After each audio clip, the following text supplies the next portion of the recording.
Hold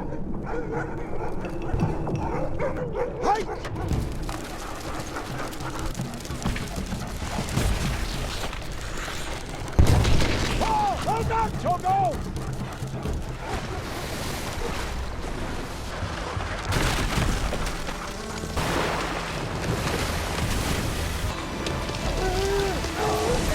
We made it!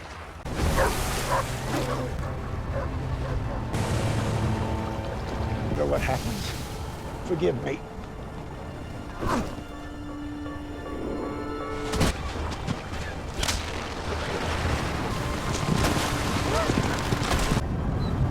Goodbye, Togo. The movie begins with a man named Sapala, and the year 1900 is shown, a time when traveling on sleds was completely normal, and people used them to transport goods from one place to another, using special breeds of dogs. Sapala was also a sled rider, and he owned strong, well-bred dogs that made traveling and work much easier. One day, a puppy was born, a Siberian Husky, a breed usually considered weak, and Sapala believed this one was useless and could never run with his other sled dogs. He wanted to give the puppy away, but his wife refused because she raised all the dogs like her children. She named him Togo and said she loved him like her own kids, that he was close to her heart, and she didn't want to separate him from her. She insisted that Togo deserved a chance and that he was still young, and they shouldn't jump to conclusions too soon. Sapala didn't want this, but he still agreed with his wife. As time passed, Togo grew, but he was extremely naughty, and Sapala was frustrated. His wife kept telling him to take Togo with him on sled rides, but Sapala always said Togo was too weak and wouldn't survive the ride. Sapala eventually gave Togo to a friend,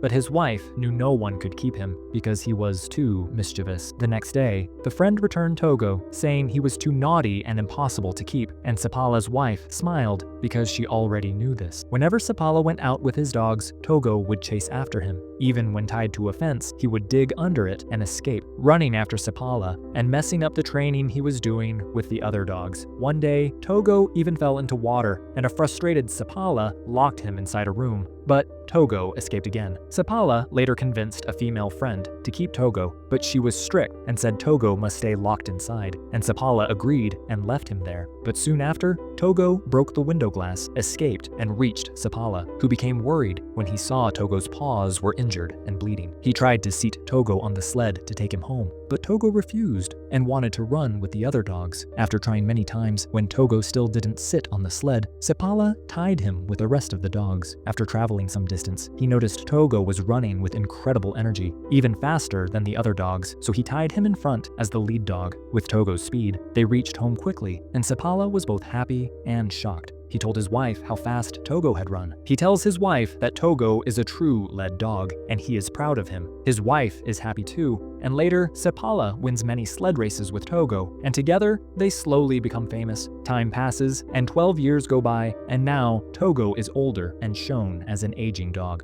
One day, he returns to his town and finds out that a dangerous disease called diphtheria is spreading, affecting many children, and kids are dying, which worries everyone. The mayor calls a meeting, and Sapala attends, explaining that there is a cure, but it is 600 kilometers away in Nevada, and traveling there would be extremely dangerous because a massive storm is coming. The mayor asks about the weather, and Sapala says that when he was returning, the dogs were scared of the weather, and Togo, after so many years, was also terrified, and if he's worried, they must take it seriously. After the meeting, he walks out and a doctor asks for a lift, and Sapala takes him to the hospital on his sled. There, he sees many sick children and realizes that without medicine, they will die. Sapala becomes deeply concerned and goes home, telling his wife that he will go to bring the medicine, saying he will take Togo with him. But she warns him that Togo is now 12 years old, and even he used to say that Togo is no longer as strong as before. The weather is harsh, and she doesn't want him to become the reason for Togo's death, and then regret it for the rest of his life, knowing Togo died because of him.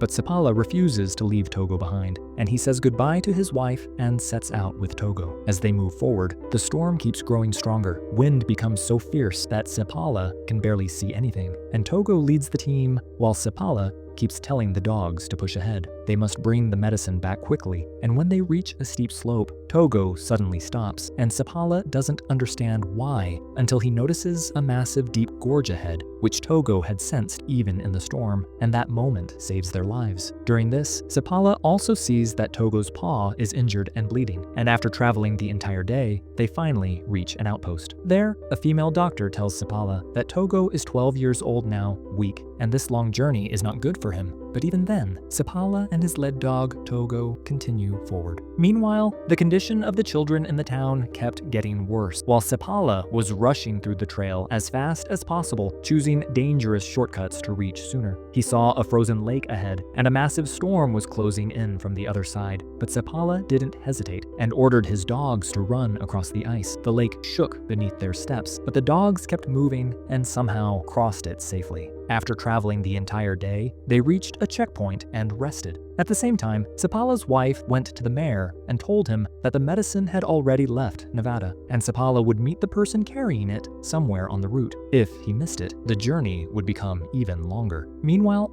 after a full day of travel, Sapala reached another checkpoint, and even though Togo's condition had gotten very bad, he still tried to lead and keep moving forward. Sapala pushed ahead through another shortcut, but if he didn't find the man carrying the medicine, the journey would become even more difficult. Sapala grew tired, and his eyes began to close, but the dogs were racing like lightning. At that moment, the man from Nevada stopped with the medicine, but Sapala continued moving ahead without hearing him because of the strong wind. The man called out, but Sapala couldn't hear, yet Togo heard the voice, stopped, and turned back, allowing Sapala to return and collect the medicine. Then they reached a checkpoint where Sapala's friend advised him to leave Togo there, saying he had lost many dogs in storms like this and didn't want Sapala to lose his beloved Togo. But Sapala refused and said Togo was his lead dog and he could not continue the journey without him. They set out again, and soon the same lake they crossed the previous day appeared in front of them. But now it was even more dangerous. If they didn't take this path, the journey would take another full day. So Sapala decided they would cross the same frozen lake again and ordered Togo to lead. The dogs ran across quickly, but now water began breaking through the ice, and one wrong move could drown them all. Because of Togo's speed, they reached the shore, but the ice they were standing on suddenly drifted away, separating from the land. Sapala threw Togo onto the solid ground and told him to pull the ice slab, and even though he was injured, Togo used all his strength and dragged it back to the shore, rescuing the team and helping them escape from the deadly lake.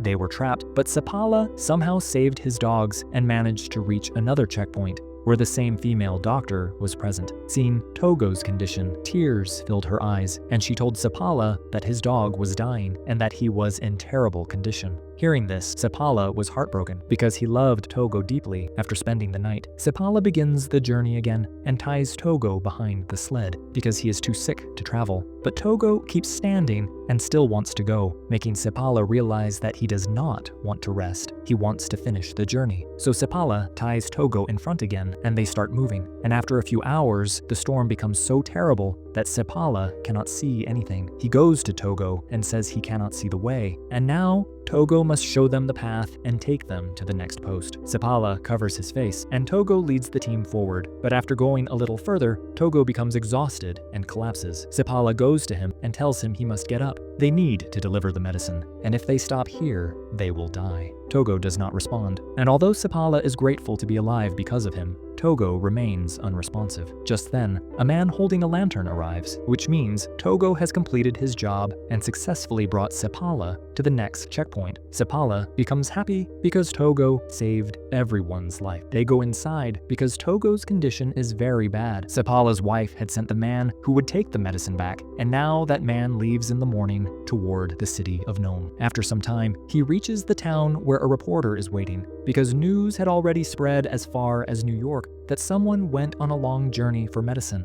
The reporter assumes this man must be the one who brought the medicine with his dog team, so he prints this man's name in the newspaper instead of Sapala's, and when Sapala's wife sees this, she becomes sad. Togo begins to recover, and Sepala later reaches Nome with his dogs. People gather to thank Sepala and his team, and even the children whose lives were saved come to meet them. A small girl looks at Togo and asks if he is dying, and hearing this, Sepala walks outside, followed by his wife. He tells her that Togo is in this condition because of him, since Togo was 12 years old and he should not have taken him. His wife asks if anyone other than Togo could have done what he did, and Sepala stays silent because he knows that no one else could. The next morning, Sepala goes out to train his dogs again, and Togo comes out to join them, wanting to be with the team. Sepala understands that Togo doesn't want to pull sleds anymore. He just wants to be by his side. After some time, Togo fully recovers, and he goes on long trips with Sepala and his wife. 2 years later, Togo has puppies, and many mushers come to buy them. The breed of those puppies is named Sepala Siberian. Later, Togo dies in 1929, but Sepala continues training dogs, and Togo remains famous in his town. This was the story of Togo, a story that proves dogs are the most loyal creatures in the world.